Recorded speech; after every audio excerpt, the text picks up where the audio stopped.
Son Xoán Evans, veño de Froxán, en Lousame, e levo máis dunha década en distintos movimentos en defensa da terra, sexa frente a cuestións como o extractivismo mineiro, dos monocultivos, de ataques aos montes veciñais, niso estamos. O meu nome é Isabel García, vivo en Touro, aínda que son de Antas de Ulla, da comarca da Ulloa.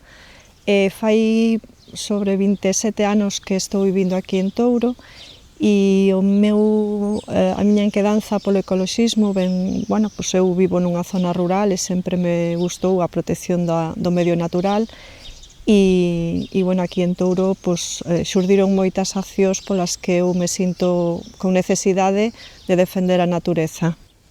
Ola, o meu nome é Lola Rontano, son profesora de francés, oriunda de Murcia.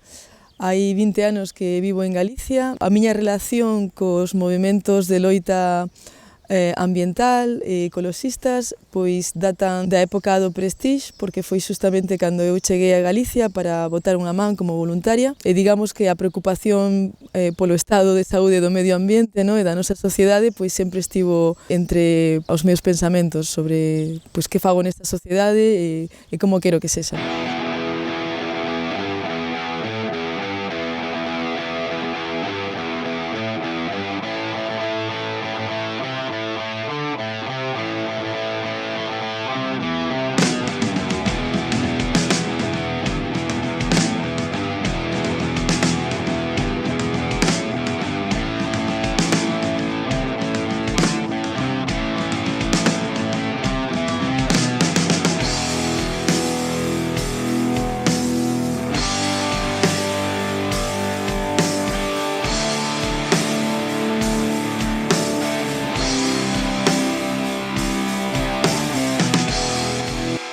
Ben, pois Sanfins é unha mina metálica situada en Lousame, a 7 km da ría de Muros e Noia.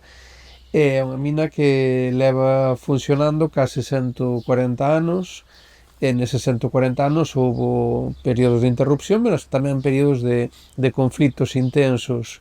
Os últimos precisamente nos anos 80, antes de que acabara por pechar, e despois case dunha forma continua desde 2009, cando reabriron a mina, primeiro de forma máis localizada que as comunidades de montes e despois xa implicando pois o que é realmente toda a ría, non? Porque o que se viu moi rápido é que o impacto que estaba tendo esa actividade non afectaba só de forma localizada a tanto desde o punto de vista dos ecosistemas e demais a ese territorio inmediato, mas tamén unha zona moito máis grande, non? Que era toda a ría e unha ría que ademais depende moito do marisqueo tradicional e con varios millares de persoas vivindo desa actividade. E foi un pouco esa movilización de toda esa xente o que conseguiu realmente xerar un movimento amplo, unha plataforma tamén moi ampla, moi representativa en termos sociais, para parar esa actividade como se conseguiu nos últimos meses. Aquí xurdiu a plataforma veciñal contra a mina de Touro e o Pino no ano 2017 e isto foi provocado porque en Touro houve unha mina para extracción de cobre a ceo aberto a finais dos anos 70, entre o 76 e o 86. Esa mina para extracción de cobre, que foi de Río Tinto Minera, que non explotou, cesou a súa actividade pola baixa produción ou porque se acabou o mineral e comunicaron o final definitivo da explotación. Aquí non temos unha mina centenaria, sino que foi algo pouco máis dunha década. Ese proxecto tuvemos unha mala experiencia dese proxecto porque houve moitos incidentes coa minería e o máis grave o que nos deixou foi a contaminación dos ríos por drenaxe ácida de mina. Eso cesa e no 2017 Atalaya Mining, que quen explota ahora a mina en Río Tinto, xúntase cos actuales propietarios dos terreos da mina, que é Explotaciones Gallegas, unha empresa que se dedica á extracción de áridos e que para iso comprou os terreos e deciden presentar un proxecto de reapertura no 2017. E aí é onde nace o movemento en contra, un pouco auspiciado tamén polo que xa pasou en Corcoesto, polo que xa sabíamos de Sanfins, por outras loitas que xa nos viñan dicindo que isto non era posible, nin era unha maneira de protección da natureza e moito menos era unha restauración ambiental dos terreos. Aí xurdiu esta plataforma que se opuxo ao proxecto de reapertura da mina e que conseguimos ganalo, que ten unha día negativa, igual que no caso de Corcoesto, aí tamén é unha loita que se ganou, e en Sanfins que tamén está paralizado, o sea que digamos que se a xente se xunta e defende os seus medios, pois conseguimos que se nos teña en conta e conseguimos que estos proxectos se deneguen.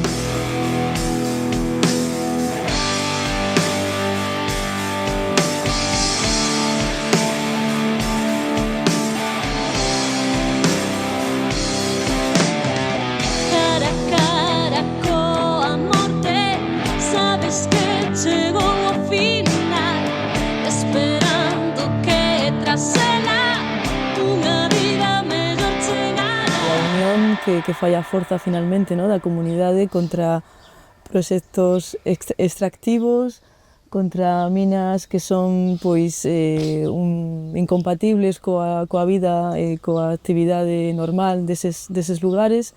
Bueno, no caso de Corcoesto, que o que me afectou a min, pois tiña que ver justamente con unha especie de proxecto eu diría un proxecto colonial, ¿no? Porque era unha empresa do Canadá que quería extraer oro, que é unha materia prima super necesaria, ¿no? No noso día a día, e que, vamos, iba a traer pois un gran impacto para a comarca, que é unha comarca pois que vive da gandería, que vive do marisqueo, do turismo, e de feito pois iba a arrebatar pois as terras, as casas da xente que vivía no val de Corcoesto. Bueno, creo que a propia envergadura e gravidade do proxecto fixo que cada vez máis xente fose consciente de que tiñamos moitísimo que perder e nada que gañar con esta mina, e bueno, ao final pois puido a razón, ¿no? e a salvagarda do lugar. Pero bueno, foi tamén unha victoria mitigada, porque aínda que a mina non se levou a cabo, houve moitos anos, no, nos que estivemos bregando contra ese proxecto que estaba considerado estratégico, no, como pode ser o de Altri a día de hoxe, e que a administración tiña o clarísimo, pero foi como vos digo, unha loita que nos levou moitos anos. O sea, empezamos en 2012 e eu considero que o final desta loita foi 2020, cando Edgewater, a empresa, pois perde o xuízo, no, ante os tribunais da ONU. Foi unha victoria, pero ao mesmo tempo, unha vez que os terreos están libres dese proxecto mineiro, pois foron solicitados por empresas eólicas e se fixeron varios parques eólicos na zona. Así que, pois finalmente, o que vemos é que a relación que teñen pois xa non solamente o executivo galego, sino as empresas, as miras de futuro que hai cara a estas zonas rurais, son pois convertilas en chan industrial, ¿no? e en macroproxectos que van completamente contra o espírito, a topografía, a historia e a cultura deses lugares, ¿no? Como é o caso de Bergantiños. Non cometas unha viaxe, pechas os ollos pra non voltar, o resto é tan só unha mentira, a tua alma non vai despertar. Castiñeiro no cadaleito, mar morena, tua cara cruz, pensas que va a ser eterno, amigo, estás un error. Sempre que veñen con estes proxectos son empresas estranxeiras ou, aínda que sean nacionales, grandes multinacionais que o único que queren é acaparar un territorio que está ocupado por a xente que o habita, con actividades económicas da zona, e e, sin embargo, veñen con unha mensaxe da necesaria extracción dos recursos minerais, de que son necesarios moitos minerais para, para seguir adiante e para poder seguir este ritmo de vida.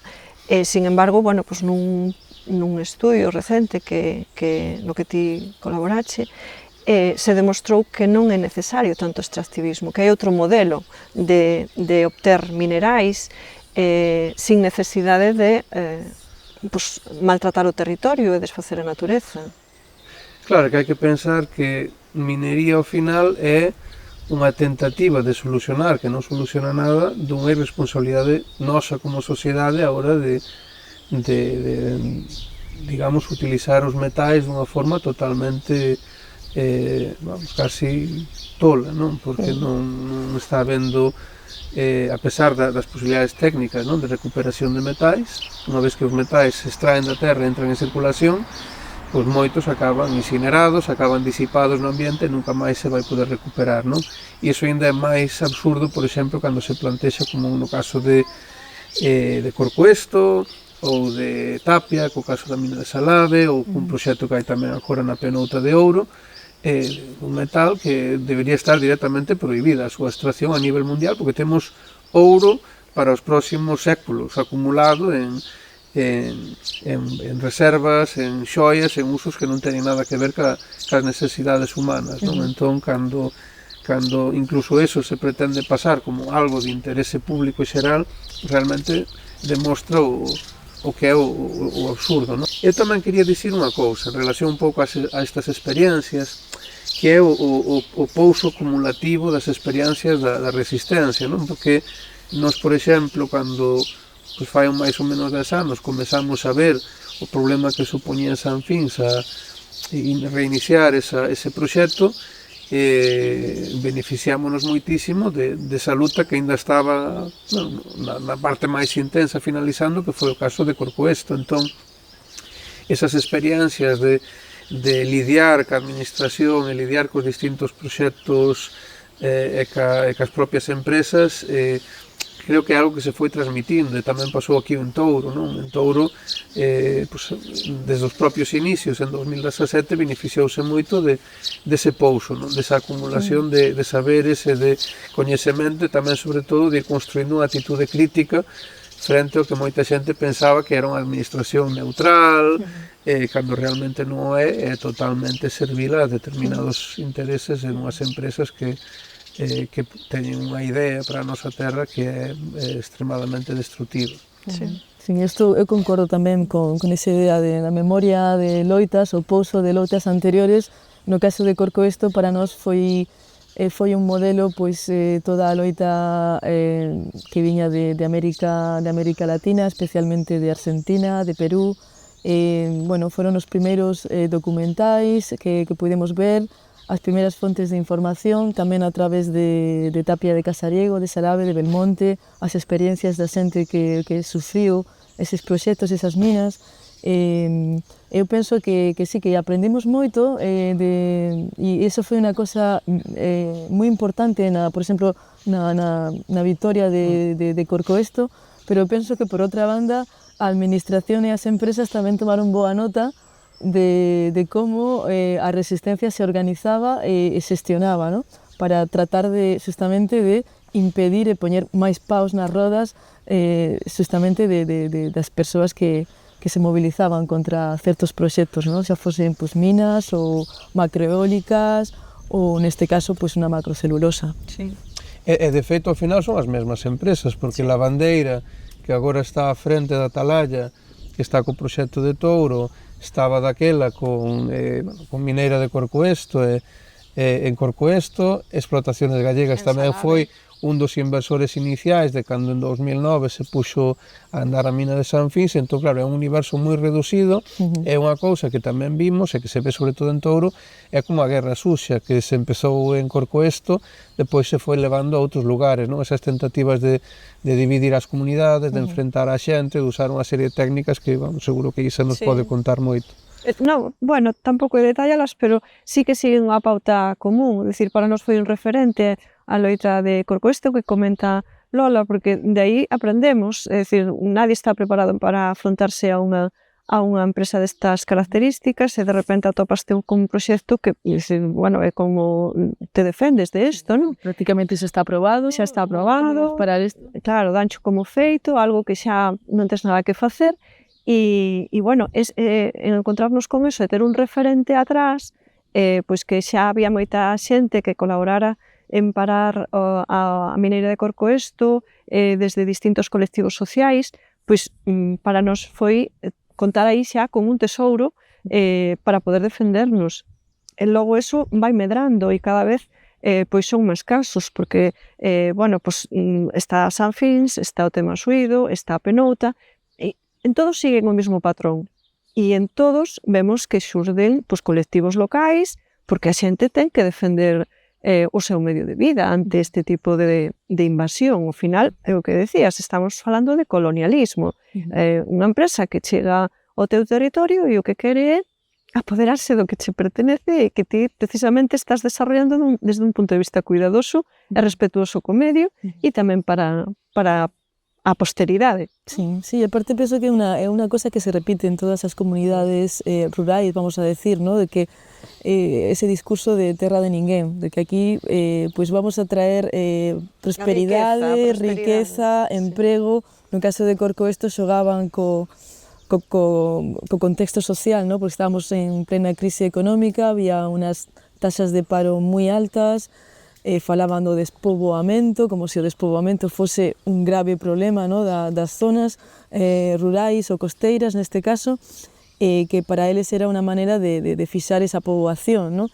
Pero claro, estamos falando de unha explotación de 10 anos que iba a deixar a comarca completamente expoliada e destrozada, e despois quen iba a vivir aí, ¿no? Sí. Con esas fosas tóxicas que pretendían deixar. Claro, e nunca tes a seguridade tampouco, porque dices, bueno, 10 anos, serán 5, depende do que da cotización do mineral, depende de como lle vaya na bolsa, depende de moitos factores, pero aparte diso, os pasivos medioambientais que che deixa despois, nós aquí temos a mostra, é dicir, nós tuvemos unha mineira que rematou no ano 86 e os ríos siguen contaminados, e a obriga de restaurar, de recuperar, non se fixo, non se levou a cabo. A administración non obriga a esa restauración.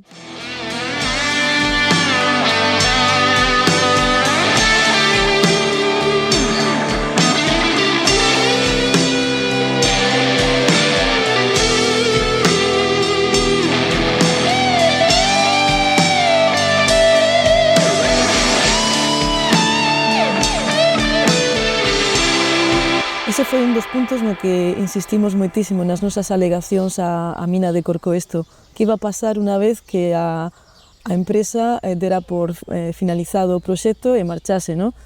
Que iba a pasar coa reconstrucción e, sobre todo, como se podía reconstruir, ¿no? Con esas balsas de lixiviados, con todo ese material tóxico que se removeu, ¿no? E as consecuencias sobre o Anllóns e augas abaixo sobre a ría, ¿no? de Corme e Laxe.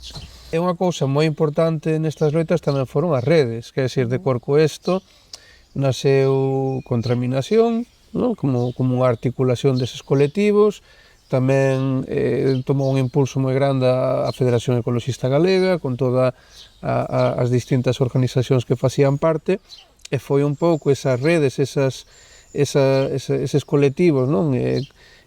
Cooperando, coordenándose o que fixo posible pois, eses aprendizados e tamén conseguir ser máis efectivas, non? A hora de facer movilizacións como a primeira que se fixera en Santiago con Corcoesto, pero tamén, por exemplo, a de Touro, que foi unha manifestación enorme en Santiago, encheuse a praza do Obradoiro, e tamén, por exemplo, en Sanfins, non? Nese caso tamén implicando ademais moitos sectores produtivos, as cofradías de pescadores. Entón tamén mostra como o ecoloxismo non é como ás veces o pretenden poñer as empresas, non? Unha cousa dunha minoría, senón que realmente é algo que move as maiorías sociais, independentemente de moitas outras variables, non? De como opine cada quen, pero, por exemplo, moitos destes casos sí que vimos como estábamos todas xuntas, non? Nas rúas e facendo presión para defender a terra e o mar. Tamén outra das claves deste conflito da vitoria de Corcoesto, neste caso, foi pues esa confluencia, ¿no?, de distintos colectivos, esa preexistencia de entidades que se dedicaban a investigación, a pedagogía. Estou pensando, por exemplo, na Sociedade Galega de Historia Natural, estou pensando nos sindicatos que están velando polos intereses da xente que vive en zonas rurais, o Sindicato Labrego Galego. Estou pensando tamén en grupos políticos que fixeron alianzas con nós, sin tratar por eso de sacar rendimento político. O sea, nós tamén tratamos de que non fose unha loita partidista, o sea, non éramos apolíticos, pero queríamos que o noso movimento fose o máis horizontal e amplo posible, ¿no? Penso que ese movimento tan horizontal que foi a resistencia contra Corcoesto, que aglutinou pois a xente de diferentes colectivos, diferentes asociacións veciñais, asociacións ecoloxistas, entidades como a Sociedade Galega de Historia Natural, como o Sindicato Labrego Galego, plataformas que se crearon ad hoc nese momento, como Salvemos Cabana, que foi moi activa e que actuou como difundindo o problema e explicando as ameazas da mina, contra a Minacción, esa rede tamén que se creou para vertebrar todas as ameazas mineiras que había en Galicia no ano 2012-2013, porque Corcoesto, digamos que era o primeiro dos proxectos dunha longa serie o sea, un cambio de paradigma, ¿no?, dentro da Consellería de Industria, que de repente pues empezou a falar de que Galicia era unha mina, ¿no?, con ese eslogan tan ridículo e tan fatídico, ¿no?, para o territorio. E penso que outro dos pilares, ¿no?, desa loita, outro das claves para esa victoria foi tamén que no caso de Corcoesto pois moitas non, eu diría que casi todas as movilizacións estaban rodeadas polas diferentes artes, o sea que aí se concitaron a universidade por unha banda, os sindicatos por outra, grupos políticos e tamén moitos artistas e xente que dende o seu eido, ¿no?, pois aportaba o que podía, o mellor que sabía a este conflicto. Unha cosa que para mí foi moi revolucionaria de Corcoesto é que de repente pois cosas cotidianas, como podía ser pois compartir unha comida, ir ao bosque, pintar, crear pancartas, crear consignas contra a mina, cancións contra a mina, gravar todo isto, gravar música, videoclips, todo isto se facía de maneira comunitaria e había como unha prioridade que era parar a mina, fora das nosas diferencias sobre como pensábamos con respecto a outras cosas ou como, o sea, ou incluso os nosos valores, os nosos non sei, as nosas afinidades políticas, todo eso estaba en segundo plano, porque sabíamos que a prioridade era que esa mina non se levase a cabo. E iso foi moi bonito, e creou comunidade. E de feito, é unha comunidade que, o sea, e asociacións e agrupacións que aínda seguimos en activo, como é o caso de Contramínate. Unha vez que acabou o conflito de Corcoesto, pois Contramínate seguiu activa e seguimos, pois, daquela loitando contra os eólicos, pero tamén facendo cosas en común dentro do que Laxe, xa de maneira moito máis local, traballando coa xente, plantando árbores autóctonas, repoboando lugares, facendo mosaicos para pois, facer máis bonito o entorno no que vivimos, iniciativas deste tipo. E para mí, eso foi tamén unha das grandes satisfaccións, ¿no?, desta loita. Amigo, estás nun error. Amigo, estás nun error. Amigo, estás nun error. Amigo, estás nun error. Amigo, estás nun error. Eu diríalles que cando queran enfrentarse ao futuro daqui, bueno, nas xeracións vindeiras, que teñan en conta o que todas estas cousas que se fixeron, todas estas mensaxes que perduren e que sigan con este mensaxe de protección da natureza, dos medios polos que loitamos, e non permitir que lles arrebaten un futuro sostible realmente. Pois eu penso tamén que a loita ecoloxista, sobre todo a vixiancia, o respeto, o coidado do ecoloxismo é para mí unha loita urxente e prioritaria. Debe ser unha cuestión central nos programas políticos de calquera partido que quera gobernar, administrar un país, un lugar, un concello. Penso que iso é clave. Eu diríalle aos expoliadores de hoxe e de mañá que van ter crudo cas futuras xeracións de defensoras da terra, vanllelo poñer moi difícil, teñen detrás un pouso moi grande de resistencias e de coñecimento,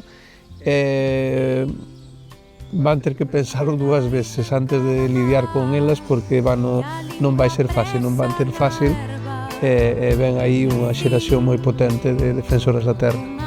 Eu aspiro a que esas defensoras sean as futuras gobernantas.